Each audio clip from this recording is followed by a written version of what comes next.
Life's road often takes us on unexpected detours. We think we know where our path will end, but it seldom turns in the direction we planned. A brief stop on a sunny afternoon can change our destination completely.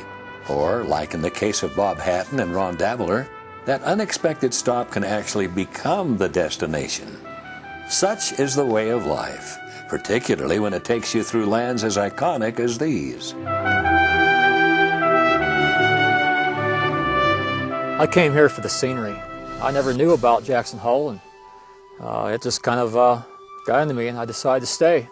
Been here for 14 years now. Well, I was headed to Canada. I was passing through. I had no intentions of staying here, and just love the country, love the back country.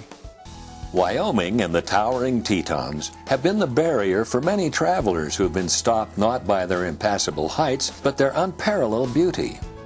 Today, Bob and Ron are immersing themselves in that magnificence, riding the trails of the barren winter slopes in this untamed state. We are four-wheeling on ATVs in an area called Dallas Creek in the Grovont mountain range just north of Jackson Hole. It's probably the most beautiful area in the Jackson Hole area. You can get back up into this country and you might see one or two people out here, or in the middle of the summer you may see several ATVs, but typically you can go all over this country and there's very few people. Normally, the winter turns Wyoming into the playground of skiers and snowmobilers.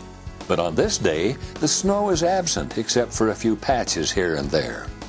The trails are open for another set of sportsmen, as ATVs are allowed a brief respite from the cold and windy Wyoming winter. Rising up well above 7,000 feet, the Grovont Range peeks over into a world that appears almost untrespassed by man. Bob and Ron take their machines along the trails of Dallas Creek like they're the first visitors to this world. In truth, the two have taken this and other routes in the area hundreds of times. Bob's ATV shop in Jackson, appropriately named Bob's Quads, allows him more chance than most to get out and ride through these treasured lands. Their trip this afternoon was planned in advance, but much like life, they end up detouring and exploring other trails, finding unexpected experiences that make this ride even more memorable. You can ATV most any place in the United States, in forests and trails, but to come up here an hour from Jackson, up these trails and see the sights that you see, there is nothing like it. To me, it's still breathtaking. When I got on an ATV, I realized you could really go out there and see the country. You could see more country in one summer than you'll see in your lifetime. It's all out there.